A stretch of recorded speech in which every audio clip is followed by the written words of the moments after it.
Tapi keren nih, pakai jasnya bagus sih. Oh gitu. Iya. Oke, sudah saya broadcast ya, Dok. Oke.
Boleh dimulai, Dokter Angelin?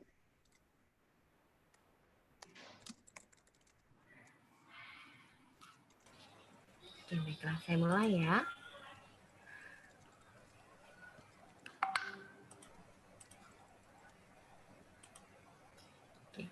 Selamat siang para rekan sejawat dokter. Selamat datang di webinar mengenali adiksi gawai dan fubbing sebagai akibatnya.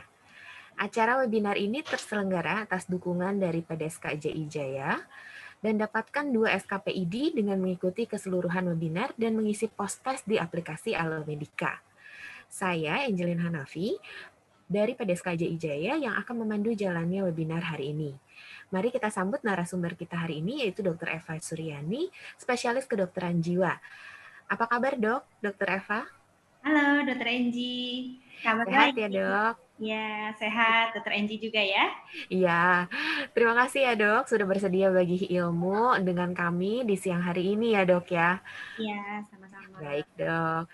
Nah sekarang kita juga ada kehadiran dari Dr. Nova Rianti Yusuf, spesialis kedokteran jiwa yang juga telah hadir untuk memberikan kata sambutan. Selamat siang Dr. Nova. Siang, Dr. Angelin, apa kabar? Baik dok, dokter juga apa kabar dok? Sejauh ini baik, so far so good. Syukurlah ya dok. Terima kasih juga sudah hadir ya dok. Ya, sama-sama. Baik, mungkin selanjutnya saya akan membacakan beberapa informasi untuk mendapatkan SKP ID ya. Mungkin ini yang agak sedikit butuh langkah-langkah khusus. Jadi untuk mendapatkan SKP ID dari acara ini, peserta sekalian diharapkan bisa mendownload aplikasi Alomedica, lalu register diri Anda, masuk ke SKP online, lalu pilih spesialisasinya, psikiatri. Lalu klik buka judul webinar hari ini, mengenali adiksi gawai dan fubbing sebagai akibatnya. Setelah itu baca artikel, selesaikan post-test. Jika berhasil, maka sertifikat SKP akan langsung tersedia. Post-test SKP online dapat diakses segera setelah webinar berakhir hingga 12 bulan ke depan. Ya, jadi cukup mudah sih sebenarnya, walaupun kayaknya harus buka-buka aplikasi gitu ya. Baiklah, mungkin untuk mempersingkat waktu juga, saya akan membacakan susunan acara hari ini. Jadi setelah pembukaan ini akan ada kata sambutan, dan kita akan langsung ke topik hari ini oleh Dr. Eva, dilanjutkan ke sesi diskusi dan penutup. Baiklah, untuk menjadi perhatian kita semua, ada 3 poin tata acara webinar kita hari ini. Yang pertama adalah mohon mikrofon di-mute atau dinonaktifkan. Yang kedua, pertanyaan dapat diketik di box Q&A. Dan yang terakhir, sesi pertanyaan yang sudah masuk akan dibacakan dan dijawab saat sesi tanya-jawab setelah presentasi. Baiklah, sebelum memulai sesi ilmiah, saya ingin menginformasikan ada materi etik dan keselamatan pasien. Ini sesuai dengan SK Pengurus Besar Ikatan Dokter Indonesia tentang akreditasi nilai SKP ID kegiatan pertemuan ilmiah daring selama pandemi COVID-19. Jadi mungkin dari peserta sekalian bisa mengakses linknya yang ada di layar sekarang ini. Lalu juga nanti mungkin kalau misalnya kelewatan nanti bisa di chat ya nanti. Lalu rekan-rekan bisa membaca tentang kewajiban dokter dan standar keselamatan di link tersebut. Baiklah, selanjutnya mari kita saksikan sambutan dari Ketua PDSKJI Jaya, Dr. Nova Rianti Yusuf, spesialis kedokteran jiwa. Silakan Dr. Nova. Baik, terima kasih. Assalamualaikum warahmatullahi wabarakatuh. Salam sejahtera untuk kita semua. Semoga seluruh peserta yang telah bergabung dalam live webinar bersama PDSKJI Jaya dan juga Alomedica dalam kondisi sehat walafiat. Perkenalkan, nama saya Nova Rianti Yusuf. Saya adalah seorang dokter spesialis kedokteran jiwa yang menjadi Ketua Perhimpunan Dokter Spesialis Kedokteran Jiwa DKI Jakarta. Nah, khusus untuk tahun 2020 sampai dengan tahun 2022, PDSKJI Jaya berkolaborasi dengan Alomedica untuk melakukan continuing medical education bagi dokter-dokter umum dengan mengusung tema-tema kesehatan jiwa pada umumnya dan juga kedokteran jiwa pada khususnya. Nah, ini penting sekali saya highlight bahwa dampak kesehatan jiwa telah menjadi perhatian dunia, termasuk PBB, di mana melalui eksekutif summary-nya pada tanggal 13 Mei 2020 dia katakan bahwa pengabaian terhadap pelayanan kesehatan jiwa tidak lagi bisa dilakukan karena dampak pandemi yang sangat luar biasa terhadap kesehatan jiwa seluruh manusia di dunia. Dan yang menarik adalah bahwa Kementerian Kesehatan pun mendapatkan tambahan anggaran sebesar 29 miliar rupiah untuk recovery COVID-19, khusus untuk kesehatan jiwa itu sendiri. Nah, mitigasi sosial dan ekonomi sih rasanya juga penting untuk ditekankan agar pemerintah-pemerintah di seluruh dunia tidak lagi melakukan underinvestment terhadap pelayanan kesehatan jiwa. Nah, perlu diketahui bersama tentunya kesehatan jiwa seseorang sangat dipengaruhi oleh faktor biopsikososial. Nah, tema live webinar hari ini kebetulan mengangkat tentang bagaimana mengenali adiksi gawai dan fubbing sebagai akibatnya. Nah, kita waktu itu bersama-sama dengan Alomedica memilih beberapa topik sekaligus, dan tentunya adiksi gawai yang menjadi salah satu yang kita pilih. Apalagi beberapa teman sejawat telah melakukan pengambilan data pada masa pandemi, yaitu pada bulan Mei sampai dengan Juli 2020, dan ternyata memang ada terjadi peningkatan prevalensi kecanduan internet pada masa pandemi, kurang lebih sebesar 5 kali lipat pada kelompok dewasa muda. Nah, jenis-jenis aplikasinya yang paling banyak digunakan ya macam-macam, dari WhatsApp, Instagram, Line, Twitter, Facebook, juga tidak ketinggalan game daring. Nah, yang menarik adalah untuk Fabing ini adalah dampak yang harus kita sikapi serius gitu, karena pentingnya interaksi sosial antar manusia, yang mana saat ini kita ketahui bersama skop pergaulan kita atau interaksi sosial kita menjadi terbatas hanya ke lingkungan keluarga. Strategi coping kita semakin sempit, ada teror infeksi, reinfeksi, ada lockdown berulang, ketidakpastian ekonomi, isolasi sosial. Bisa dikatakan tahun 2020 ini menjadi masa gelap bagi kondisi kesehatan jiwa di seluruh dunia. Bahkan dikatakan menjadi laboratorium eksperimen psikologis yang terbesar di dunia. Nah, padahal Undang-Undang Kesehatan Jiwa itu juga telah menyinggung kalau seseorang mengalami penurunan kualitas hidup, otomatis dia rentan menjadi orang dengan masalah kejiwaan. Dan ini menjadi tugas kita bersama, juga bersama-sama dengan GP, teman-teman sejawat GP, untuk mencegah ODMK agar tidak menjadi ODGJ. Nah, Fabing adalah tentunya bentuk pengabaian sosial yang bisa berdampak pada communication breakdown, bisa terjadi di rumah tangga. Nah, ini bisa dipahami karena saat ini banyak sekali keluarga-keluarga yang sudah mengeluhkan terjadi puncak kesabaran yang sudah habis begitu. Karena mereka terus bersama dalam waktu yang begitu lama dan kurang interaksi sosial dengan lingkungan yang di sekitarnya.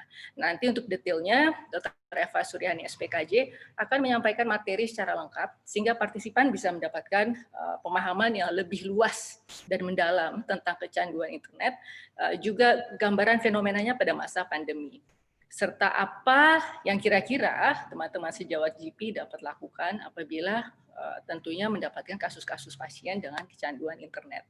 Nah, semoga kerjasama PDSKJ Jaya dan Alomedica ini akan memberikan manfaat seluas-luasnya tentunya bagi teman-teman sejawat, terutama para GP. Sebenarnya saya bermimpi bahwa Indonesia ini pada akhirnya bisa mempunyai program GP Plus, yang mana di Singapura itu ada, namanya Graduate Diploma in Mental Health. Itu dilakukan kerjasama antara National University of Singapore dan Singapore Institute of Mental Health. Jadi mereka menjalankan program setahun, seorang GP bisa mempunyai skill tambahan menjadi GP Plus, sehingga dia lebih mumpuni di masyarakat. Gitu. Dia punya peran di Primary Healthcare Center. Tapi nanti kita lihat tentunya apakah hal semacam ini bisa dilakukan di Indonesia. Kita pelajari regulasi-regulasi terkait, termasuk Undang-Undang Pendidikan Kedokteran, apakah memungkinkan program-program semacam ini. Kami dari PDSKJ Jaya juga dalam waktu dekat ini akan melakukan survei kebutuhan para GP, teman sejawat GP di Indonesia, dalam konteks pelayanan kesehatan jiwa pada tahap primer, artinya pada primary healthcare setting. Apa yang dibutuhkan oleh teman-teman sejawat GP di Indonesia. Nanti data yang kita peroleh akan segera kita olah untuk membuat modul-modul, begitu, sehingga teman-teman sejawat GP bisa mengikuti pelatihan kami lagi bersama dengan Alomedica tentunya. Nah, ini sekiranya laporan yang bisa saya berikan kepada teman-teman sejawat GP dan juga mungkin ada teman-teman sejawat spesialis lainnya. Demikian sambutan dari saya, selamat mengikuti jalannya webinar. Tentunya semoga knowledge barunya ini bermanfaat dan memudahkan teman sejawat dalam berpraktek tentunya dan jika menemui kasus-kasus kecanduan internet. Untuk lebih dan kurangnya penyelenggaraan live webinar hari ini saya mohon maaf. Terima kasih lagi kepada pihak Alomedica dan juga kepada para narasumber moderator yang telah bersedia untuk hadir pada siang hari ini. Assalamualaikum warahmatullahi wabarakatuh. Waalaikumsalam. Terima kasih banyak Dr. Nova. Baik, untuk memulai sesi ilmiah kita hari ini, saya akan memperkenalkan pembicara kita, yaitu Dr. Eva Suryani, spesialis kedokteran jiwa yang biasa kita panggil Dr. Eva. Beliau adalah Ketua Indonesia Consortium Addiction Technology Transfer, dan saya akan membacakan sedikit CV dari Dr. Eva. Beliau lulus pendidikan dokter umum FK Unika Amal Jaya di tahun 2004, dan lulus PPDS Psikiatri FKUI pada tahun 2011. Saat ini beliau adalah seorang dosen di FK Unika Atmajaya dan juga psikiater di Rumah Sakit Atmajaya dan Siloam Hospital Lipo Lipo Village. Maaf ya Dokter Eva, salah ngomong. Baiklah. Lalu juga riwayat pelatihan yang diikuti cukup banyak ya. Kalau misalnya di sini hampir setiap tahun Dokter Eva akan melakukan training di bidang adiksi. Nah, sebagai contoh ini training in alcohol dan internet addiction Addiction di Kurihama Medical Addiction Center, Jepang. Dan di tahun 2019, Training on Basic Universal Treatment Curriculum, Colombo Plan Drug Advisory Program atau DAP Indonesia. Nah, mungkin kalau misalnya di tahun 2020 ini belum ada ya Dokter Eva ya, karena nggak boleh kemana-mana ya. Online Dokter Angie. Online ya. Saya pikir kepenuhan, jadi saya. Baiklah Dokter Eva, sebelum kita memulai sesi scientific kita hari ini, nah ini kita ada polling interaktif. Mohon bagi para peserta, rekan-rekan sekalian untuk mengisi polling ini. Saya akan membacakan pertanyaannya ya, gampang ini kok. Nomor 1, seberapa sering Anda mendapatkan kasus adiksi gawai dalam praktek sehari-hari? Apakah sering, jarang, atau tidak pernah gitu? Jadi gawai ini bisa macam-macam ya, bisa bentukannya bisa iPad, bisa tablet, bisa juga laptop, bisa handphone, jadi macam-macam. Lalu yang kedua, apakah Anda mengetahui fenomena fubbing dalam kehidupan sehari-hari? Jadi sebelum acara ini, apakah teman-teman sekalian pernah mendengar istilah ini? Apakah iya atau tidak? Silakan submit jawaban dari teman-teman sekalian supaya kita bisa lihat nih kira-kira kecenderungan tentang menemukan kasus adiksi dan juga tentang yang fenomena fubbing ini di kehidupan sehari-hari seperti apa.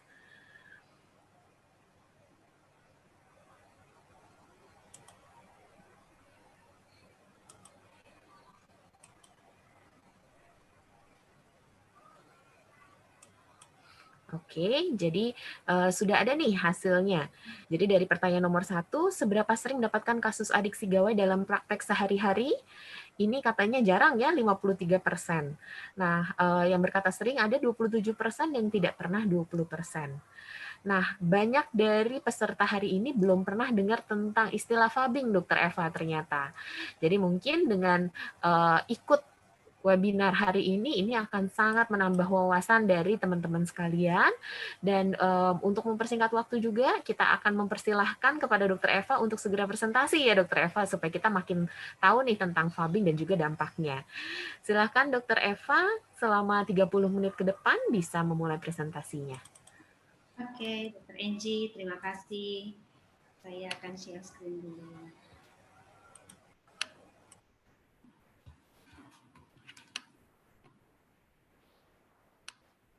Apakah sudah terlihat? Sudah terlihat ya Dokter Angie dan teman-teman sejawat sekalian? Oke, selamat siang semuanya. Semoga dalam keadaan sehat ya dan baik-baik saja dalam situasi yang memang penuh tantangan ini ya. Sampai webinar justru malah lebih sering, kita nggak bisa tatap muka ya.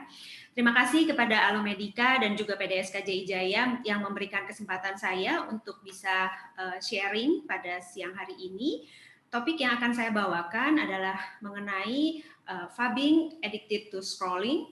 Are they related to smartphone addiction? Ya, kita akan melihat terkait dengan adiksi dan fenomena fubbing. Ya. Nah, ini slide yang saya juga belajar di adiksi. Ada senior guru saya, Dr. Satya Juwana, yang selalu memberikan ya kesempatan juga ilmu terkait adiksi, dan saya sangat terkait adiksi ini saya belajar banyak juga, bahwa mudah-mudahan teman-teman sekalian di sini nanti bisa belajar bahwa adiksi itu adalah penyakit medis ya, penyakit medis yang kronis, bisa ditreat ya, bisa diterapi, melibatkan interaksi kompleks ya, interaksi kompleks yaitu ada sirkuit di otak, ada genetik, lingkungan, dan juga individu pengalaman individu tersebut ya. Kriteria adiksi ini saya ambil dari American Society of Addiction Medicine ya.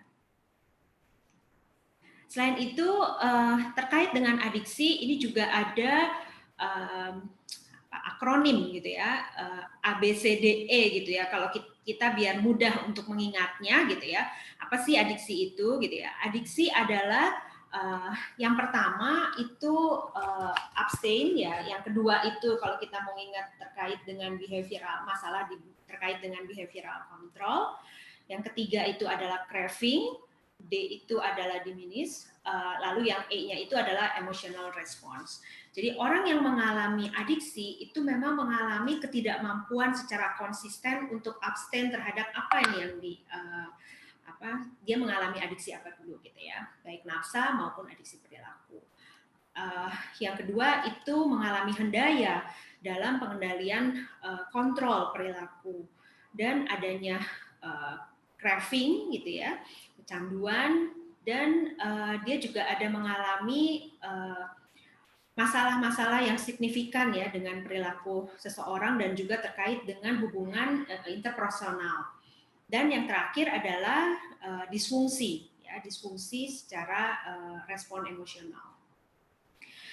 Saya tadi dari survei yang dilakukan terhadap teman-teman sekalian, kita dapatkan data sebagian besar, ya hampir 50-50 sih ya, 44% itu belum mengenal istilah Fabing. Saya ingin memutarkan video terkait dengan fenomena Fabing ini.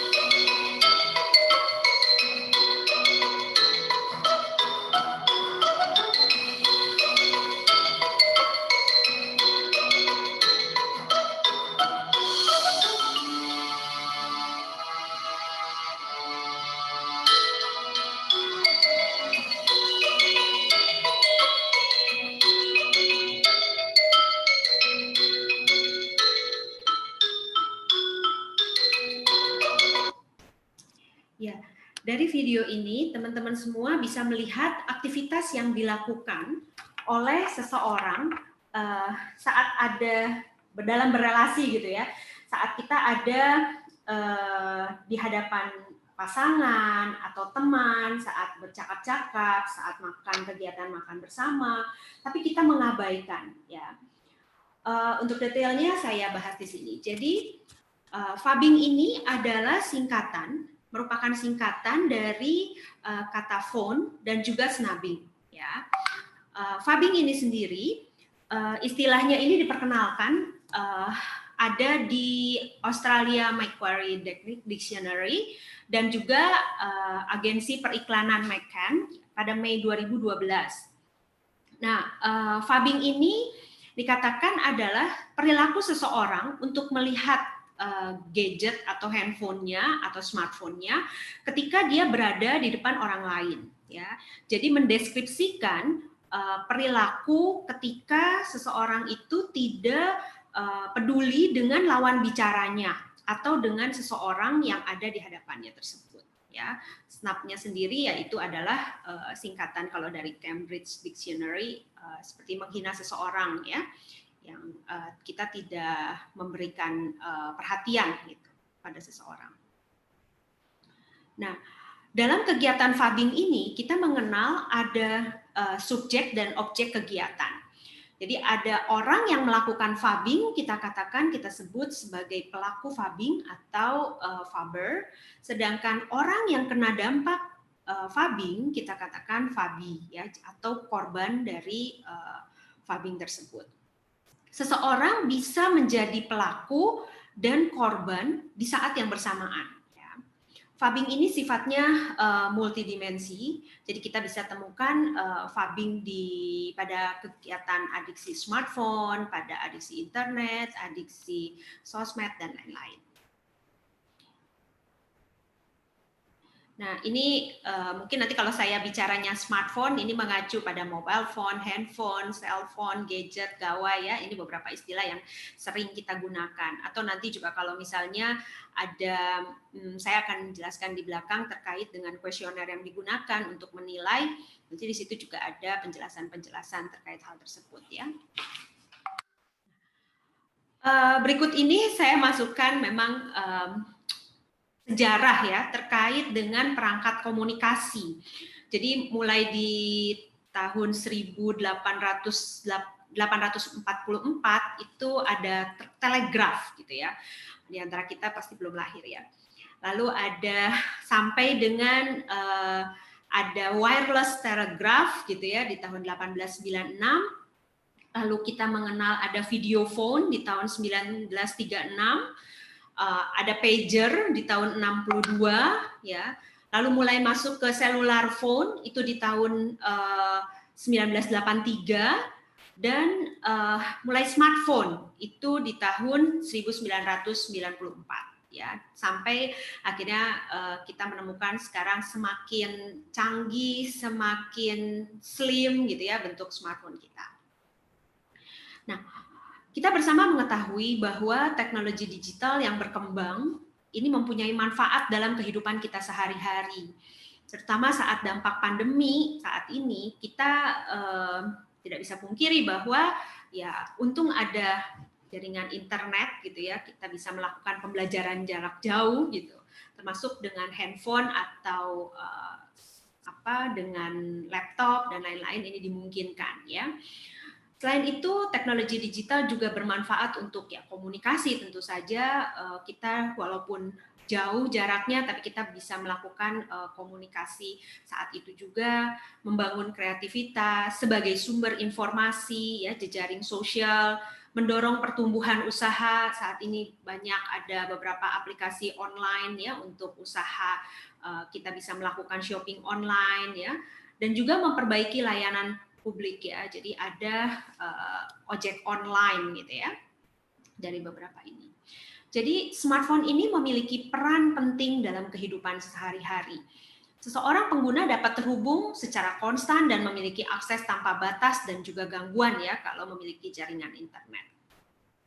Nah, smartphone di Indonesia adalah salah satu negara pengguna smartphone terbanyak di Asia.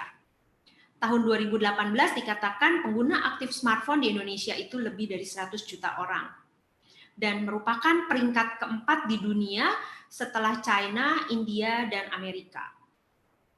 Nah, ini saya dapatkan data berikut ini September 2020 dikatakan populasi penduduk Indonesia 272,1 jiwa, pengguna internetnya adalah 175,4 ya. Ini ada pengguna sosial media, penetrasinya 59% dari total jumlah penduduk, dan smartphone yang terkoneksi itu 124% dari total penduduk di Indonesia. Berdasarkan Asosiasi Pengguna Jasa Internet, ini di data tahun 2018 ya, berdasarkan umur, paling banyak itu 91%-nya itu berusia 15 sampai dengan 19 tahun ya, adalah pengguna internet ya. Pengguna internet ini pengguna smartphone ini tidak memiliki batasan umur ya. Namun dari data The Asian Parent Insight itu didapatkan 14% dari anak-anak berusia 3 sampai 8 tahun di Indonesia itu memiliki perangkat HP pribadinya. Data berikut ini ya kita mengetahui sama-sama ya piramida Maslow ini ya. Jadi piramida Maslow ini kita bisa dapatkan bahwa mulai dari physiological needs ya. Jadi itu adanya wifi, adanya perangkat-perangkat itu ya. Lalu ada safety need. Safety need ini sebagai kita menggunakan peta ya, dari smartphone kita bisa gunakan peta untuk mencari jalan, kita mencari sumber informasi gitu dari lewat googling ya. Lalu kita juga berjejaring sosial dengan Facebook, WhatsApp ya, Skype ya. Lalu kita juga ada kebutuhan untuk esteem ya, self esteem ini dengan Instagram atau Twitter, dan aktualisasi diri dengan misalnya dengan Pinterest ataupun LinkedIn dan YouTube. Berikutnya ini adalah saya menyinggung terkait dengan adiksi smartphone ya. Nah, definisi adiksi smartphone ini memang masih diperdebatkan ya. Jadi apakah penggunaan smartphone yang bermasalah ini bisa dianggap sebagai bagian dari adiksi perilaku ya. Lalu definisi antara adiksi internet dan adiksi smartphone ini juga masih diperdebatkan, dan juga mengenai adanya data-data dari riset prevalensi yang juga bervariasi, ya. Jadi tergantung dari negaranya, tergantung dari kuesioner yang digunakannya, gitu. Itu didapatkan data-data yang bervariasi. Nah, berikut ini adalah kuesioner-kuesioner yang dapat digunakan untuk menilai adiksi smartphone, ya. Jadi saya mencoba mencari dari beberapa literatur, itu didapatkan banyak sekali kuesioner adiksi smartphone. Memang yang di Indonesia saya belum ketemu, ya, paling validasi dari kuesioner yang dari luar ini. Nah, berikutnya ini juga ada lebih detailnya terkait kuesioner adiksi smartphone, ya. Jadi 2 halaman berikut ini kuesioner adiksi smartphone. Nanti teman-teman sejawat sekalian bisa mendapatkan materi ini, jadi bisa lihat lebih detail di link yang sudah saya sampaikan di situ. Ini kita lihat berdasarkan item kuesionernya, lalu dikonstruknya dengan cara apa, reliabilitasnya, ya. Namun kuesioner adiksi smartphone yang paling atau cukup sering digunakan itu adalah Smartphone Addiction Scale, terutama yang short version, ya. Jadi dari SAS short version ini, lalu ada yang kedua yang cukup sering digunakan adalah the Smartphone Addiction Proneness Scale, dan ada juga yang Chinese Smartphone Addiction Inventory ataupun Korean. Ini beberapa kuesioner yang paling sering digunakan. Kenapa seseorang sampai bisa mengalami adiksi smartphone? Ini adalah beberapa faktor resiko. Jadi ada faktor internal, situasional, eksternal, dan sosial. Faktor internal contohnya ini adalah yang paling berpengaruh, gitu, ya. Dan yang termasuk di faktor internal ini adalah faktor pengendalian diri. Faktor pengendalian diri ini juga bisa sebagai faktor protektif, ya. Jadi self esteem, adanya stres, adanya faktor kesepian, adanya sensation seeking, itu adalah di faktor internal. Sedangkan faktor situasional ini adalah aspek psikologis individu ketika misalnya dia menggunakan handphone. Jadi dia merasa kurang nyaman nih, merasa ada perasaan kesepian atau sedih, lalu setelah menggunakan handphone perasaannya menjadi lebih nyaman. Faktor eksternal ini karena pengaruh teman-teman atau media, misalnya, ya, seseorang menjadi menggunakan handphone yang terus-menerus dan menuntut misalnya untuk ada ketersediaan atau selalu bisa melakukan hubungan, gitu, ya.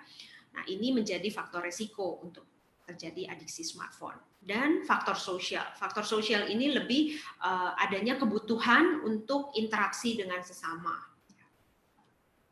Jadi faktor yang mempengaruhi adiksi smartphone ini kita bisa lihat populasi yang rentan itu adalah remaja, ya, karena remaja ini berada dalam fase perkembangan. Nanti saya sampaikan di slide berikut terkait fase perkembangan psikososial remaja menurut Erik Erikson.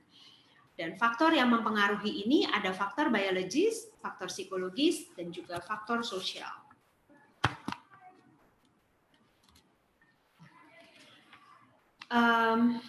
Ini juga merupakan peranan secara biologis, ya. Jadi faktor otak, ya, kita lihat ada 3 jalur dopamin yang terkait dengan proses kognitif di otak, ya. Jadi ada learning process, ada habitat formation, dan juga faktor adiksi. Jadi area di otak yaitu ada yang warna biru itu adalah mesocortical pathway, yang hijau adalah nigrostriatal pathway, dan yang merah ini adalah area mesolimbic pathway, ya. Kita bersama akan melihat untuk lebih jelasnya terkait faktor biologis dari smartphone addiction ini. When we receive a notification on our phone, the neurons in the ventral tegmental area of our brain become excited. This excitation generates an electrical signal called an action potential, which travels to a neuron's presynaptic terminal in the area of our brain called the nucleus accumbens. The action potential leads to the opening of calcium channels. Calcium ions diffuse into the neuron, causing vesicles to fuse to the neuron's membrane and to release dopamine molecules, which diffuse into the synapse. Dopamine molecules bind to receptors on the postsynaptic neuron, causing sodium channels to open. Sodium ion diffusion causes the neuron to become more positive, but not enough to generate an action potential. Dopamine molecules left in the synapse are degraded by enzymes, reabsorbed by dopamine transporters, or diffuse away. This is what happens in a non-addicted smartphone user. In an addicted smartphone user, the neurons become excited, generating an action potential that travels to the nucleus accumbens in the same way. However, a study suggests that addicted users have fewer dopamine transporters. As a result, dopamine stays in the synapse longer and continues binding to receptors. Increased binding opens more sodium channels for a longer time, increasing sodium diffusion into the postsynaptic neuron, which becomes positive enough to generate an action potential. Dopamine is the basis of our smartphone addiction because it stimulates our seeking behavior. Oke, mudah-mudahan dari video In this ini case- bisa mendapatkan informasi ya terkait dengan peran dopamin di otak ya sampai seseorang bisa mengalami adiksi smartphone tersebut. Nah, berikut ini adalah remaja dengan ketergantungan internet ya. Jadi semakin ke atas ini semakin kompleks ya, semakin meningkat ya. Ini adalah stages dari perkembangan psikososial Erik Erikson. Jadi ada kepercayaan seperti dengan kecurigaan. Ini jika seseorang bisa berhasil melalui tahapan-tahapannya ini, orang akan menjadi pribadi yang lebih baik gitu ya. Tapi kalau misalnya ada apa disebutnya fiksasi atau seseorang mengalami pendaya sehingga dia akan mengalami yang versi negatifnya dari perkembangan secara psikososial ini. Nah, remaja ini sebagai pribadi yang mengalami kecanduan. Kenapa remaja bisa lebih rentan dibandingkan orang dewasa gitu ya? Dari usia, jadi seperti kita ketahui, jadi orang tua yang usianya lebih tua itu lebih baik, tapi remaja lebih cenderung lebih rentan karena mempunyai kontrol impuls yang kurang baik gitu ya. Belum sempurna pematangan secara otaknya, yaitu pematangan di area prefrontal cortex ini tercapai sepenuhnya di usia 25-26 tahun ya. Sedangkan kita ketahui juga bahwa prefrontal cortex ini merupakan area otak yang penting untuk mengatur perilaku yang kompleks ya, jadi fungsi eksekutif otak ya. Lalu ini ada slide yang menerangkan mengenai kenapa juga seseorang mengalami masalah ya. Jadi ada 3 jalur yang dikatakan di sini yang bisa menyebabkan masalah. Yang pertama itu adalah jalur jaminan yang berlebihan atau excessive reassurance pathway. Jadi di sini dikatakan seseorang itu melakukan mobile phones itu untuk mempertahankan relasi hubungan dan kepastian dengan individu yang lain sehingga dia melakukan misalnya sering SMS atau menggunakan Line, WhatsApp gitu ya untuk mempunyai kepastian terhadap relasi dengan individu lainnya ya. Biasanya seseorang yang menggunakan jalur ini adalah orang yang mempunyai tingkat percaya dirinya itu rendah atau mudah cemas dan dia tidak stabil. Jalur yang kedua itu adalah yang impulsive pathway di mana seseorang yang bisa mengalami problematik atau adiksi smartphone ini adalah yang memiliki kontrol impuls yang buruk gitu. Jadi lebih rentan, lebih mudah mengalami adiksi ya. Jadi biasanya seseorang dengan kepribadian antisosial atau penggunaan smartphone yang berbahaya ya, orang yang agresif, ini yang mempunyai kontrol diri lemah, ini adalah di jalur impulsive pathway ini. Yang terakhir itu adalah yang extraversion pathway. Jadi ini seseorang karena memiliki keinginan yang kuat dan konstan untuk berkomunikasi dengan individu lain dan juga untuk membangun relasi yang baru ya. Jadi orang-orang yang senang dengan sensasi gitu ya, sensitif atau tergantung dengan reward. Nah, ini menggunakan jalur extraversion ini. Ini disampaikan oleh Billups ya di jurnalnya. Jadi teman-teman bisa baca lebih lanjut. Yang model berikut ini adalah model interaksi antara orang tua dengan anak ya karena penggunaan gawai pada remaja. Jadi remaja itu menggunakan smartphone-nya dengan berbagai macam alasan untuk menunjukkan pola penggunaan perilaku yang kompleks ya, karena faktor eksternal juga, karena tekanan teman sebaya, dan juga karena motivasinya sendiri untuk menggunakan handphone. Nah, sedangkan kita ketahui bersama bahwa ponsel atau smartphone ini sifatnya kan pribadi ya. Jadi remaja dia menggunakan smartphone-nya ini untuk waktu yang lama. Sedangkan orang tua itu khawatir dengan penggunaan yang dilakukan oleh remaja ini. Nah, karenanya kurang pemahaman dari orang tua, sehingga orang tua juga cemas karena anaknya itu atau remaja tersebut menggunakan ponsel yang berlebihkan. Akhirnya orang tua menggunakan strategi untuk mengurangi penggunaan ponsel yang bermasalah, namun remajanya enggan melakukan hal tersebut. Akhirnya terjadilah konflik. Dampak adiksi smartphone, terutama di sini saya masukkan terkait adiksi smartphone ya, dari beberapa literatur ini adalah gangguan smartphone terutama pada remaja ya. Remaja itu ya, atau dengan dewasa ya, kita sama-sama bisa mengalami gangguan terkait dengan muskuloskeletal, terkait gangguan secara fisik itu ada gangguan pada mata misalnya, atau ada yang lehernya terasa jadi kaku gitu ya. Lalu pada remaja juga bisa mengalami penurunan performa akademik, masalah gangguan mental seperti adanya ansietas dan depresi, dan kualitas tidur yang buruk. Berikut ini saya sampaikan beberapa penelitian terkait dengan adiksi smartphone. Jadi penelitian ini survei dari Amerika ya, dilakukan pada 500 responden laki-laki dan perempuan usianya lebih dari 18 tahun, itu 75,4%-nya itu adiksi terhadap smartphone-nya gitu ya. Beberapa aktivitas sih masih aktivitas harian, yaitu kayak seperti menggunakan alarm ya.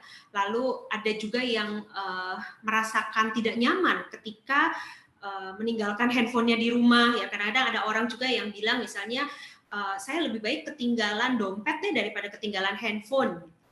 Nah, lalu ada juga yang ya di sini dikatakan mengganti handphonenya ya, menggunakan handphonenya atau mengecek handphonenya 160 kali per hari sebanyak 65,6%. Ya, jadi ini 72% remaja merasa butuh segera mengecek notifikasi yang muncul. Kalau orang tua hanya 48%. Remaja mengecek smartphone-nya minimal 1 kali per jam. 50% remaja merasa dirinya mengalami adiksi smartphone, dan sebagian yang mengalami ini adalah remaja yang mempunyai pengendalian diri yang buruk. Ya. Ini salah satu penelitian dilakukan oleh Dr. Siste dan dipresentasikan di satu kongres.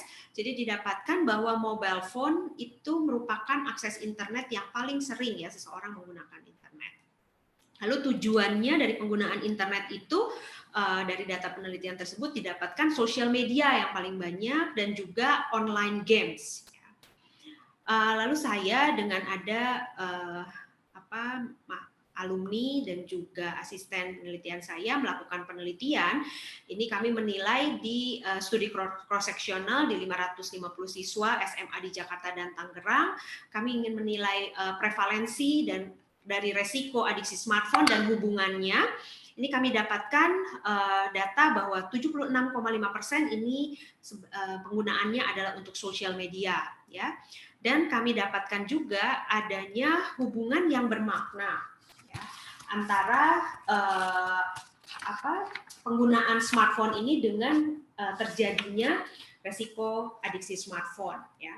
Dan didapatkan juga perempuan itu ada dari literatur studi yang mengatakan bahwa perempuan 1,46 kali lebih rentan mengalami adiksi smartphone dibandingkan laki-laki. Nah, ini memang masih sulit untuk dijelaskan ya kenapa alasan tersebut ya, tapi disampaikan juga dari penelitian-penelitian atau literatur yang ada bahwa perempuan itu menggunakan smartphone lebih untuk tujuan sosial media, mengirim pesan, sedangkan laki-laki untuk video game, media share, dan juga internet share. Ya. Orang dengan gejala adiksi smartphone itu ya tergantung dari aplikasi yang tersedia juga ya. Jadi misalnya apakah untuk social networking atau online games atau online pornografi. Berikutnya ini adalah terkait dengan phubbing, scrolling habituation, dan smartphone addiction. Ada teori mengenai phubbing, ada dua teori, yaitu teori politeness dan juga teori mengenai pelanggaran harapan dari perilaku penggunaan tersebut ya.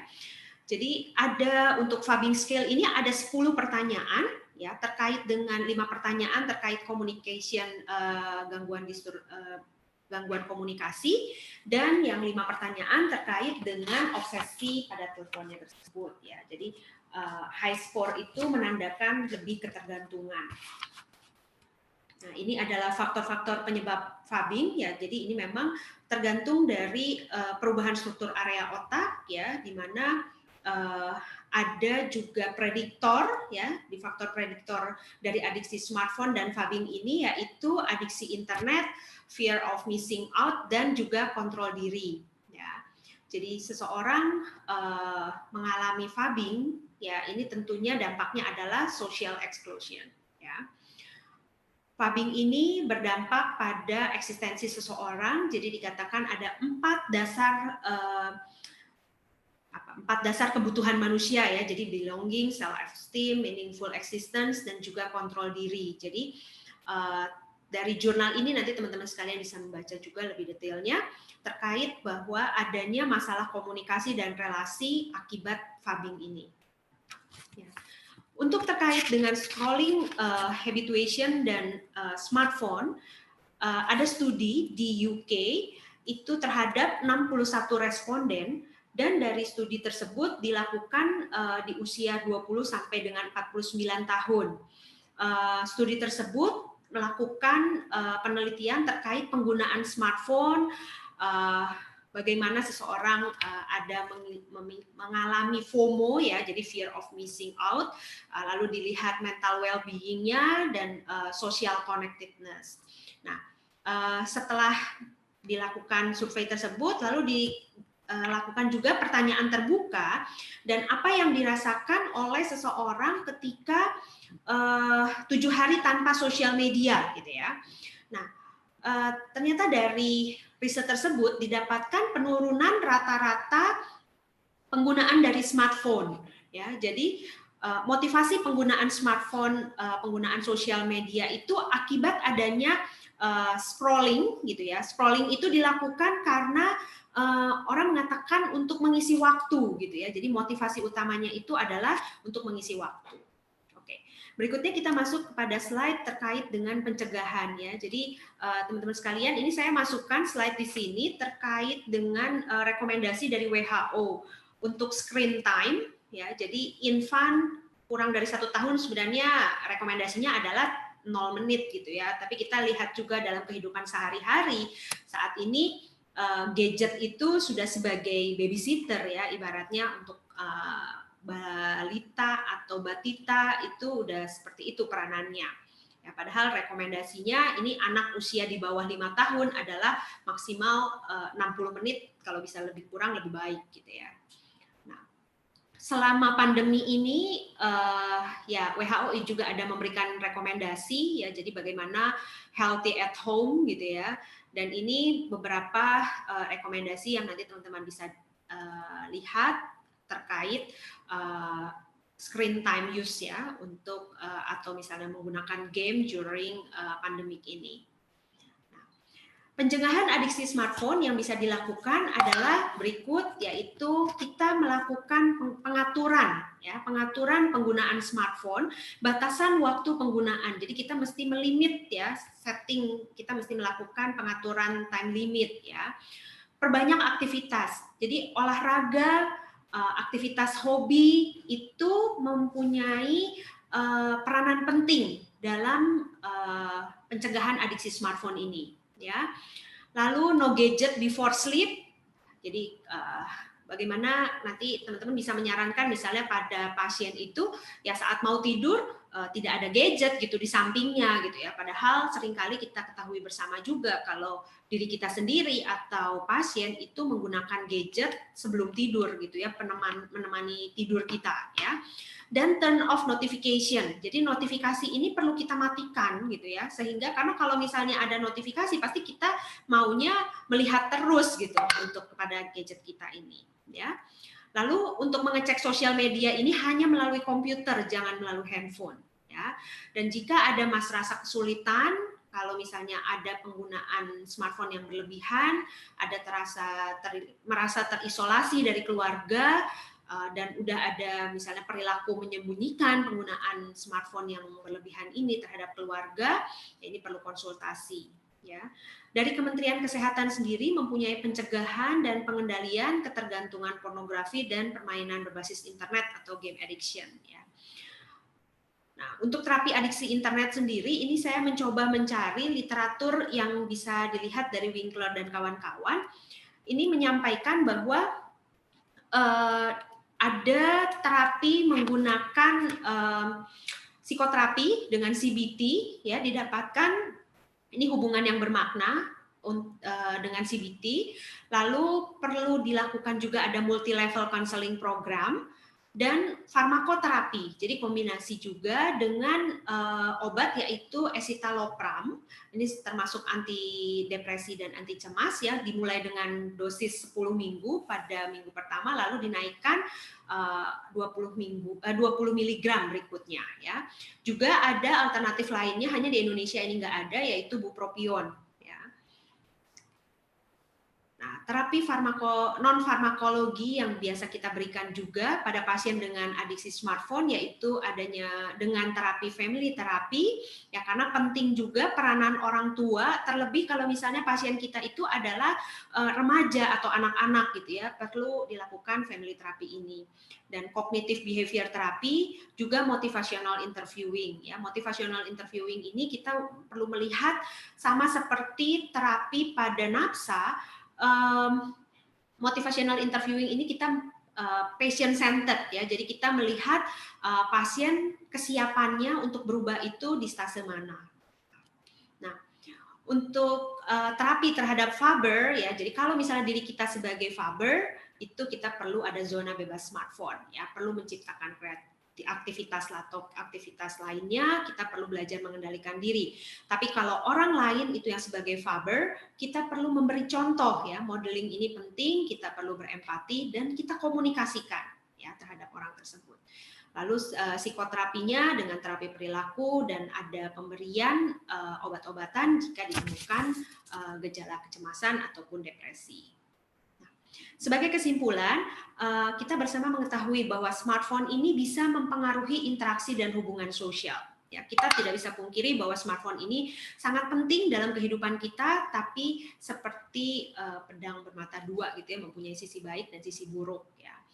Resiko adiksi smartphone ini lebih tinggi pada usia yang lebih muda, karena tadi sudah dijelaskan bahwa terkait dengan regio otak prefrontal cortex yang mengatur fungsi eksekutif ya. Lalu kita perlu meningkatkan etika, bersikap bijaksana dalam memanfaatkan smartphone yang kita miliki. Namun masih perlu penelitian lebih lanjut terkait adiksi smartphone ini, dan kita perlu bertingkah laku dan smartphone lebih smart daripada smartphone kita. Dan stop phubbing. Demikian yang bisa saya sampaikan. Terima kasih, Dr. Angeline. Saya kembalikan pada Dr. Angeline. Terima kasih Dr. Eva atas pemaparannya yang lengkap ya tentang phubbing ini. Jadi tadi bahkan dari judulnya ada addicted to scrolling ya Dr. Eva ya. Itu maksudnya scrolling kayak gimana tuh Dok? Ya, scrolling itu seseorang jadi terus-terusan saya juga mencari padanan kata scrolling. Jadi orang terus gerakan tangannya untuk nggak berhenti melihat, mengecek tersebut ya. Jadi itu adalah aktivitas men-scroll. Ya gitu. Jadi make ininya gadgetnya terus ya Dok ya. Tangannya terus-terusan ngecek gitu. Ya, men-scroll. Baik Dr. Eva. Jadi kita hari ini belajar banyak nih ya tentang istilah phubbing ini sendiri ya Dr. Eva. Nah ini kalau misalnya saya lihat sih sudah banyak nih pertanyaan yang mungkin bisa kita klarifikasi kembali nih ya tentang fubbing dan juga tentang adiksi gadget, Dr. Eva. Nah, sekarang izinkan saya untuk membuka sesi tanya jawab dan menjawab ini pertanyaan-pertanyaan yang sudah ada di box Q&A. Jadi saya akan mulai dari pertanyaan pertama, Dr. Eva. Ini dari Dr. Andi ya, Marsali. Izin bertanya, Dok. Hidup kita sekarang sangat terbantu dengan adanya gadget. Fubbing ini kejadian real saat kumpul keluarga dengan adik kakak. Mereka lebih fokus ke handphone ketimbang saling cerita. Apakah ini ada kaitan dengan karakter introvert dari orang Asia? Kira-kira tentang ini ya, sifat nih kayaknya Dr. Eva. Silakan, Dok. Oke, terima kasih Dr. Andi untuk pertanyaannya. Jadi memang kalau kita lihat kejadian adiksi internet, adiksi games, adiksi smartphone ini di Asia lebih tinggi daripada negara-negara misalnya di negara barat gitu ya, di budaya timur dengan di budaya barat itu ada perbedaan prevalensi yang didapatkan gitu ya. Karakternya remaja atau anak-anak di Asia memang lebih cenderung sulit untuk mengungkapkan gitu ya. Dalam kalau misalnya ditanya apakah ini ada kaitannya dengan karakter introvert, ya bisa jadi ada kaitannya dengan karakter introvert orang Asia, tapi bisa juga karena faktor-faktor yang tadi saya sudah sampaikan gitu. Jadi bisa faktor sifatnya internal dari pribadi itu, tapi bisa juga faktor eksternal, faktor situasi dan lingkungan gitu ya. Jadi nggak hanya satu faktor saja, Dr. Andi, bahwa karakter introvert, tapi ini memang betul karakter introvert pun bisa menyebabkan seseorang ya udah lebih asik dengan gadgetnya aja gitu ya, nggak mempedulikan lingkungan sekitar. Kita udah cukup menjawab belum? Iya, baik. Terima kasih Dr. Eva. Jadi kalau misalnya dari pembahasannya ini tidak hanya karakter seseorang yang akan mempengaruhi seseorang itu akan memakai gadget terus-menerus, tapi mungkin aja ada faktor-faktor lain di luar diri sendiri ya Dr. Eva ya. Jadi ada faktor eksternalnya, ada juga faktor internalnya yang kebetulan ditanya oleh Dr. Andi memang tentang internalnya yang bisa jadi karena dia introvert makanya dia banyak fokus ke handphonenya. Nah, bukan berarti semua orang juga seperti itu. Baiklah, mungkin pertanyaan kedua nih Dr. Eva. Jadi di zaman sekarang ini dari Dr. Rinalti, sekarang ini banyak yang serba online bahkan di masa pandemi ini. Jadi ada webinar, kuliah, belajar ya PJJ ini ya, semuanya pakai smartphone. Bagaimana efeknya ke kejiwaan sih kalau menurut Dr. Eva? Silakan Dr. Eva. Ya, terima kasih Dr. Rinaldi ya untuk pertanyaannya. Jadi memang di masa pandemi ini tadi saya sampaikan juga terkait bahwa smartphone ini tidak selalu mempunyai dampak buruk. Tadi di slide saya sampaikan bahwa smartphone itu mempunyai manfaat. Dan salah satu manfaat yang saya sampaikan adalah terkait juga pembelajaran jarak jauh. Jadi beruntung juga kita juga saat ini sudah punya akses internet dan mempunyai fasilitas smartphone ataupun laptop dan lainnya ya. Nah, kalau misalnya dikatakan apakah kuliah serba online ini lebih efektif ke kejiwaan bagaimana? Ini masalah yang kompleks juga sih, karena menurut saya gini, lebih peranan orang tua. Mungkin selama ini kan gurunya atau dosennya siswa di sekolah itu gurunya yang ngajar. Lalu saat ini orang tua selain misalnya apalagi yang berkarir gitu ya, berkarir itu juga WFH gitu ya, ditambah lagi harus ngajarin anaknya gitu ya. Nah, kalau misalnya ditanyain efek kejiwaan itu yang juga jadi mungkin dia alami stres kerja, ngalamin stres harus mengajar anaknya yang harus online.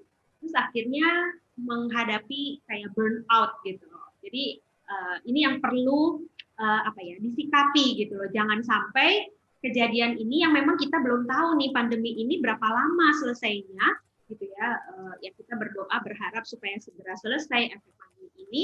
Tapi karena kita belum tahu ya memang perlu kalau kita tanya bagaimana caranya supaya tidak mengalami hal-hal seperti itu ya perlu kerjasama juga ya, maksudnya antara anak dengan orang tua lalu bagaimana mengetahui anaknya bisa belajar dengan cara gimana. Jadi ini hal yang kompleks sih menurut saya. Tapi berdampak nggak terhadap kejiwaan? Tadi di kata pembukaan, Dr.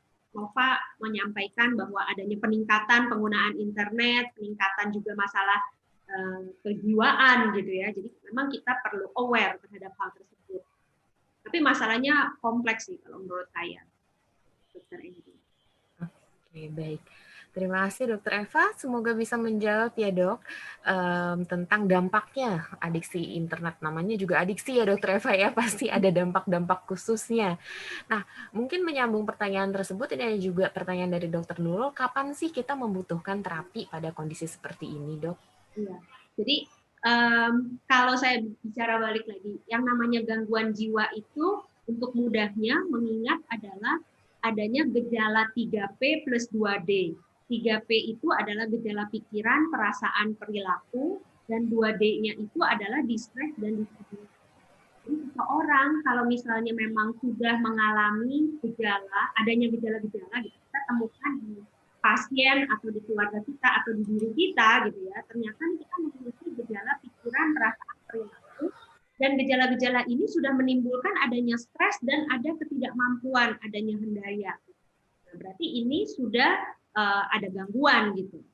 Gangguannya kalau misalnya ini bisa ringan, sedang, berat juga ya. Nah, kalau sebenarnya sih saya lebih baik pencegahan itu sama seperti penyakit medis lainnya. Pencegahan itu lebih baik. Jadi kalau misalnya sudah ditemukan ternyata kita tidak bisa mengatasi permasalahan tersebut gitu ya, adanya sudah mulai sering konflik gitu ya, lebih baik mengkonsulkan diri gitu. Lebih baik datang untuk konsultasi. Itu sih Dr. Enggi. Baik Dr. Eva, jadi kalau misalnya sudah mengganggu sekali nih ya, sebaiknya datang untuk berobat. Nah, tadi Dr. Eva juga sudah menjelaskan banyak sebenarnya dalam slide-nya, dalam presentasinya, bahwa ada nih batasan-batasan tertentu menurut WHO tentang penggunaan gadget oleh orang-orang dari berbagai usia.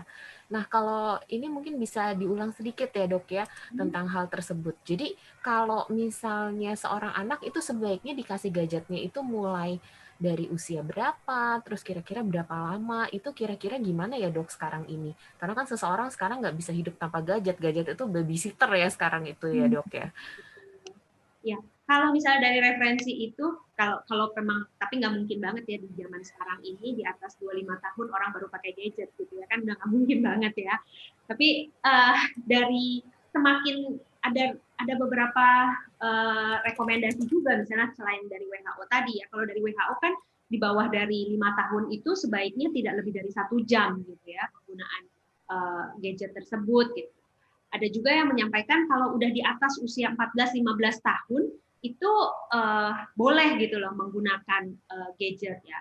Nah, yang termasuk dengan adiksi gadget di sini juga itu adalah di luar dari penggunaan misalnya sehari-hari gitu. Kayak misalnya ada seseorang yang bekerja, pekerjaannya itu adalah atau misalnya siswa harus belajar, pelajarannya itu adalah beberapa jam online gitu ya. Kita tidak katakan itu langsung mengalami adiksi gitu ya, tapi di luar dari itu, di luar dari tujuan itu, penggunaan di atas lebih dari 4 jam sehari, kecenderungannya untuk menjadi dan usianya lebih muda, itu lebih rentan mengalami adiksi. Begitu sih Dr. Enggi. Jadi sebaiknya kalaupun dari usia muda didampingin gitu ya maksudnya Dr. Eva ya. Oke, baiklah. Semoga itu jelas ya untuk teman-teman sekalian ya yang ingin tahu atau mungkin memberikan edukasi kepada orang tua atau misalnya kepada saudara tentang ini dikasihnya mulai umur berapa lama, harusnya seperti apa. Nah, itu kira-kira mungkin sudah jelas ya. Nah, kita kembali lagi nih ke istilah fubbing, Dr. Eva. Ini ada Dr. Elma yang bertanya kapan seseorang bisa dikatakan fubbing. Apakah ada parameter khususnya tentang hal ini ya, Dok? Silakan Dr. Eva. Oke, terima kasih dokter untuk pertanyaannya. Jadi tadi saya sampaikan di video yang pertama, itu saya tampilkan. Jadi saat kita dan saya juga sampaikan definisi dari fubbing itu sendiri ya. Jadi fubbing itu kan kita mengacukan, mengabaikan orang lain. Mungkin sesekali kita pasti pasti saya juga pernah lah ya gitu ya, mungkin Dokter Endi juga pernah lah ya kita lakukan fabbing gitu. Nah, tapi kalau terus-terusan kita fabbing, pasti dampak relasi kita dengan orang lain pasti akan buruk gitu loh. Jadi kalau misalnya ditanya parameternya gimana, satu pasti kalau misalnya saat kita lakukan misalnya makan bersama gitu bareng, kalau ya baiknya sih ya kita tujuannya misalnya mau reuni gitu, tapi ternyata saat reuni itu ya masing-masing asik, misalnya satu mau baca pesan-pesannya, terus yang satu asik update status gitu ya, yang satu asik telepon gitu. Nah, akhirnya kan tujuan untuk reuni bersama itu akhirnya nggak kecapai gitu. Jadi itu sudah ya, orang-orang yang ada di situ sudah sebagai fabber dan juga ada yang fabinya gitu. Jadi maksud saya kalau misalnya ditanya balik lagi ke kriteria atau ke definisi dari fabbing tersebut gitu ya. Jadi, fabbing itu adalah perilaku di mana kita mengacukan atau mengabaikan orang yang ada di dekat kita. Kalau misalnya kita memang sedang tidak berinteraksi, ya nggak masalah gitu loh. Tapi saat kita sedang berinteraksi, sebenarnya itu melakukan fabbing tersebut. Baik, Dokter Eva. Jadi kembali lagi ke goalnya ya, Dokter Eva ya. Waktu kita sedang bertemu dengan orang lain, itu goalnya apa? Kalau misalnya goalnya tidak tercapai, malah saling untuk jadi fabi dan faber, itu justru yang dikatakan sebagai fabbing ya, Dok ya. Baiklah, Dok. Kita lanjut ya, Dok. Ternyata banyak terus nih pertanyaan yang masuk, Dok ya. Ini dari Dokter Rachel, maaf ya. Izin bertanya, Dok, kalau adiksi terhadap gadget, tapi untuk hal-hal yang bersifat membangun, apakah termasuk faber juga? Oh, jadi mungkin maksudnya waktu dia melakukan fabbing ini, dia aksesnya sesuatu hal yang mungkin akademik gitu ya, Dok.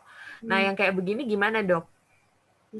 Jadi kita balik ke definisi fabbingnya itu ya. Jadi fabbing itu tidak melihat intensinya ini, tidak melihat intensinya kita melakukan apa gitu loh. Tapi fabbing itu adalah perilaku saat kita mengabaikan orang yang ada di sekitar kita gitu, atau ada yang terutama ya yang ada di hadapan kita gitu loh. Jadi kalau misalnya untuk tujuannya positif atau apapun, sekalipun saat kita sudah mengabaikan, ya itu sudah dikatakan ya.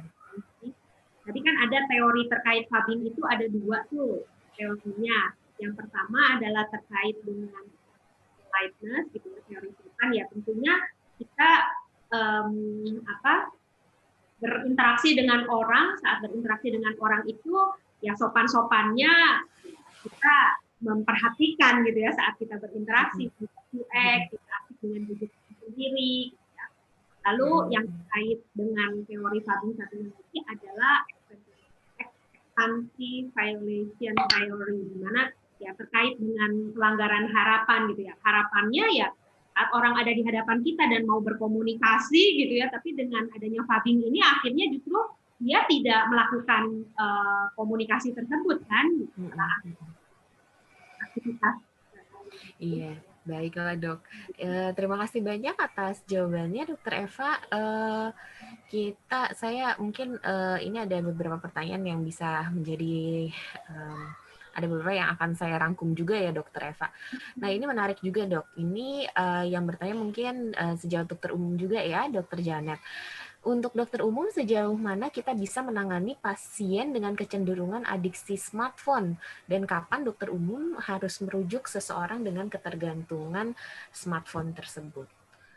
Ya, paling enggak sebenarnya dengan hari ini kita sharing, atau misalnya teman-teman juga pernah baca di literatur dan lain-lain, pasti pengetahuan terkait dengan adiksi ini sudah tahu ya.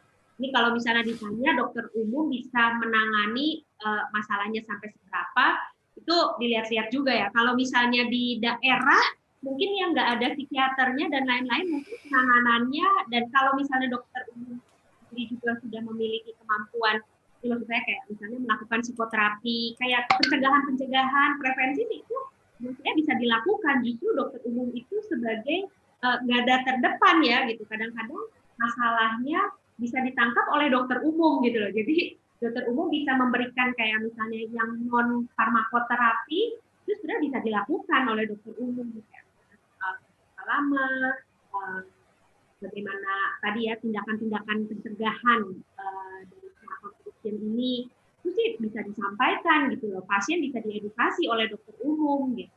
Tapi kalau misalnya ternyata ditemukan adanya komorbiditas gitu ya, ada depresi, ada gangguan jiwa lainnya gitu ya, kecemasan, sebaiknya sih itu sudah dirujuk gitu loh, kecuali kalau misalnya tidak ada dan pasien pasti begitu datang maunya pasien adalah dilakukan treatment kan, nggak mungkin pasien nggak mau dilakukan treatment kan, pasti pasien begitu datang akan minta untuk dilakukan tindakan oleh dokternya gitu ya, mendapatkan bantuan lah ibaratnya kalau pasien dilakukan tindakan diedukasi lah, edukasi itu sudah bisa dilakukan. Baik, Dokter Eva, terima kasih banyak. Jadi dokter umum jangan patah semangat dulu ya, ternyata masih banyak yang bisa dilakukan oleh seorang dokter umum. Bisa mulai dari psikoedukasi, lalu juga mungkin konseling, psikoterapi suportif gitu. Jadi banyak sekali, dan kalau misalnya sudah sangat kompleks masalahnya, sudah ada komorbiditas, maka bisa dirujuk ke dokter spesialis, kedokteran jiwa. Baik dok, mungkin menyambung dari yang tadi, kita kan salah satu psikoedukasi yang kita berikan adalah tentang prevensi ya dok ya. Jadi kalau misalnya kita menggunakan gadget, kita tipe yang kok kayaknya setiap hari kita buka gadget terus-terusan gitu ya. Nah ini gimana ya caranya supaya nggak terjadi adiksi gadget ini sendiri dok? Oke, jadi kita yang pekerjaannya itu ya dokter ini ya. Iya betul. Jadi kalau misalnya setiap orang itu sehari-hari selalu menggunakan gadget nih untuk bekerja dan segala macam gitu dok. Nah cara untuk mencegahnya supaya saya yang tadinya kerja itu nggak beresiko jadi misalnya beresiko itu seperti apa dok? Iya, jadi memang saya pernah juga tuh waktu memberikan webinar juga di tempat, lalu dia bilang gini, dok, saya itu pakai gadget saya sehari-hari, itu saya 24 jam loh dok, saya bahkan harus standby dengan gadget saya gitu ya, karena itu adalah pekerjaan saya sehari-hari. Gitu. Dan yang tadi saya sampaikan bahwa penggunaan gadget bermasalah itu kan jadi maksudnya melawan definisi dari orang mengalami gejala gangguan ya, karena kalau orang mengalami gejala gangguan itu dia tidak bisa bekerja dengan baik, dia ada di stres gitu ya. Tapi kalau misalnya orang yang sehari-hari gitu, ini kan memang perangkatnya yang dia gunakan, kan nggak mungkin juga misalnya dia bawa laptop harus laptopnya selalu kebuka di mana-mana gitu, harus memonitor lewat gadget misalnya, ya tidak apa-apa gitu. Sebenarnya yang paling tahu kalau menurut saya ya itu dari diri kita sendiri juga, dokter Inci dan teman-teman. Jadi kalau misalnya kita tahu bahwa oh ya ini adalah pekerjaan yang saya lakukan gitu ya, berarti paling jadinya ke itu ya ke definisi apa workaholic gitu ya. Kalau bukannya smartphone addiction gitu ya. Betul dok. Ya, seharian nggak ada hari istirahat berarti kan nggak kerja gitu ya. Ini kalau menghindarinya, tadi saya sudah sampaikan terkait preferensi dari adiksi smartphone, kayak misalnya gadget, no gadget before sleep, kita melakukan setting aktivitas kita, itu adalah tindakan-tindakan untuk kita supaya mencegah terjadinya adiksi smartphone. Tapi kalau untuk yang kerja, kita tahu batasannya bahwa ini adalah yang saya lakukan pekerjaan dan ini tanggung jawab saya loh. Kalau yang memang itu tanggung jawab ya berarti kan harus dikerjakan gitu. Tapi kalau misalnya untuk leisure gitu ya, untuk tindakan-tindakan kita mencari hiburan dan lain-lain, nonton udah berlebihan, gitu. Atau kita melakukan sosial SNS, sosial networking yang juga berlebihan, itu berarti yang sudah ada kemungkinan untuk kecenderungan Baik, Dokter Eva. Jadi setuju ya Dokter Eva, ini memang tergantung kita menggunakan smartphone-nya atau menggunakan internetnya ini untuk apa ya dok ya.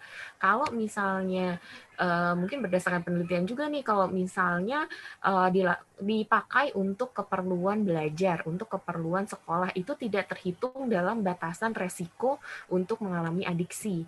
Nah, yang terhitung sebagai misalnya resikonya itu banyak orang mengatakan 3 jam atau 8 jam itu di luar dari waktu-waktu untuk bekerja atau belajar. Jadi mungkin di situnya pemisahan yang benar-benar jelasnya nih ya untuk orang tua dan juga teman-teman sejawat sekalian waktu memberikan edukasi kepada pasien-pasien bahwa ini jangan cara ngitung jamnya itu tidak seperti itu gitu. Jadi memang itu yang membedakan. Nah, ini juga menarik nih Dokter Eva, ada pertanyaan tentang kriteria diagnosis Dokter Eva. Jadi yang ditanya kriteria diagnosis adiksi smartphone. Apakah ada nggak sih Dokter Eva saat ini? Ya, jadi saat ini tuh belum ada kriteria adiksi smartphone secara, ya tadi yang saya sampaikan bahwa definisi adiksi smartphone sendiri masih diperdebatkan. Ada orang yang menggunakan problematik mobile phone usage, gitu ya, usage. Lalu ada problematik smartphone usage. Banyak istilah-istilah yang masih digunakan gitu ya terkait kriteria tersebut. Namun mungkin saya memang nggak sampaikan ya di sini terkait saya sampaikannya tadi screening ya, screening untuk seseorang kemungkinan mengalami gejala adiksi smartphone gitu ya.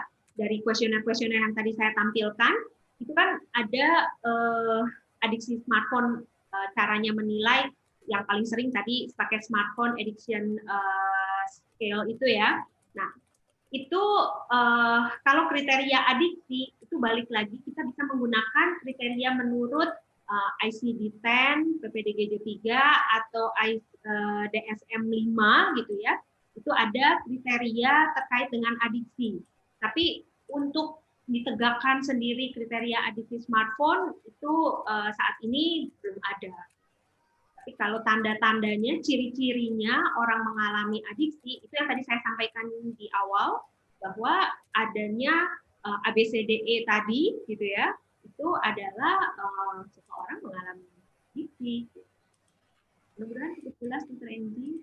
Baik, terima kasih Dokter Eva. Kriteria adiksi smartphone ya dok ya, sama dengan kriteria adiksi-adiksi pada umumnya. Jadi perlu ada kriteria kecenderungan atau tanda dan gejala yang adiksi itu. Nah ini yang terakhir Dokter Eva, mungkin untuk menutup Q&A hari ini dok, dalam penanganan pasien adiksi internet, apakah kadang-kadang diperlukan rawat inap dok? Ini dari Dokter Firdaus. Dr. Firdaus, terima kasih pertanyaannya. Jadi memang ringan sedang berat gejalanya itu ya, dan terutama rawat inap itu diperlukan kalau misalnya ya tentunya gejalanya sudah berat, ada komorbiditas biasanya ya, bukan masalah adiksi smartphone-nya saja, tapi ada gejala komorbiditasnya yang justru memperberat adiksi smartphone tersebut, gitu, sehingga membutuhkan rawat inap. Itu sudah tertinggi. Baik dok, terima kasih banyak atas peserta sekalian yang sudah bertanya. Nah pertanyaan-pertanyaannya ini banyak dan juga ada yang kompleks ya Dokter Eva ya. Nah tapi ini menarik sekali untuk dibahas memang tentang adiksi dari gawai sendiri, dari smartphone ataupun dari adiksi internet. Ini apalagi di zaman COVID-19 ini di mana semua orang itu work from home, jadinya makin banyak nih yang punya kecenderungan adiksi seperti ini. Semoga apa yang didapat hari ini bisa digunakan untuk praktek sehari-hari juga. Terima kasih kepada Dokter Eva untuk pemaparan ilmiah dari yang tadi juga dari presentasinya dan juga pertanyaan-pertanyaan atas jawaban-jawaban atas pertanyaan yang diajukan. Nah, mungkin Dokter Eva untuk menutup nih ya Dokter Eva, bisa memberikan pesan-pesan singkat nggak sih tentang topik hari ini 2 patah kata aja dok, yang supaya bisa jadi take home message untuk teman-teman sekalian. Silakan dok. Kalau cuma 2 patah kata, itu yang slide terakhir saya itu. Lebih pintar daripada smartphone ya dok ya. Think smarter than your smartphone gitu. Masa kita salah sama smartphone kita ya gitu.